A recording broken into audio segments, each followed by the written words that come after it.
ایک کا نام اعمال اس کے ہاتھ میں دے دیا جائے گا۔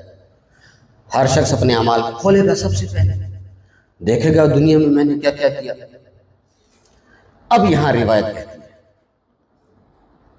ہمارا موضوع چل رہا ہے غیبت، توجہ رکھیں۔ نام اعمال کھولے گا تو بہت سے ایسے گناہ اپنے اعمال میں دیکھے گا جو اس نے کبھی زندگی میں کیے ہی نہیں تھے۔ پریشان، خدا بندہ کبھی زندگی میں نے چوری نہیں کی تھی، یہ گناہ میرے ذمہ کیسے آ گیا، میرے کھاتے میں ڈال دیا۔ چیخے گا، چلائے گا، میں نے آج تک کسی کا قلم نہیں چوری کیا، میں بڑا ایماندار آدمی تھا، میں نے آج تک میں ایک مثال دے رہا ہوں آپ کو۔ مثلاً اگر وہ چوری کو دیکھ لے گا، خدایا میں نے ساری زندگی کبھی کسی کا حق نہیں کھایا، یہ دوسروں کا حق میرے ذمہ کیسے آ گیا۔ وہاں کہا جائے گا تو نے فلاں شخص کی غیبت کی تھی، اس کے گناہ تیرے کھاتے میں آ گئے تھے۔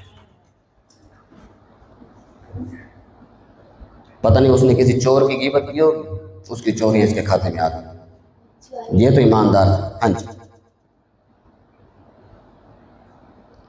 اچھا دوسرا شخص آئے گا،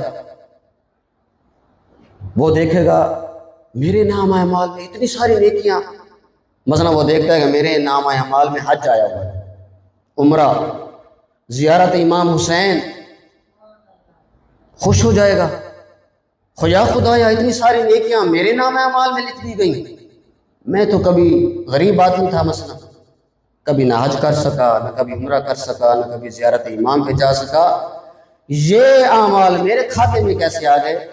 تو جواب آئے گا کسی نے تیری برائیاں کی تھی، اس کی نیکیاں تیرے کھاتے میں آ گئی۔ یہ بڑا مشکل مرحلہ ہے، بڑا آسان ہے غیبت کرنا، لیکن یاد رکھیں کہ غیبت کا اثر بہت خطرناک ہے، یہ بہت خطرناک ہے۔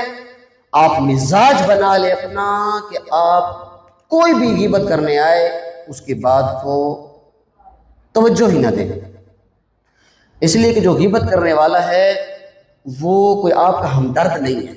بہت سے لوگ سمجھتے ہیں یہ جو بندہ آیا ہوا ہے میرے پاس بیٹھا ہے اور سامنے والے کسی تیسرے بندے کی غیبت کر رہا ہے، یہ میرا ہمدرد ہے، یہ بہت بڑی غلط فہمی ہے۔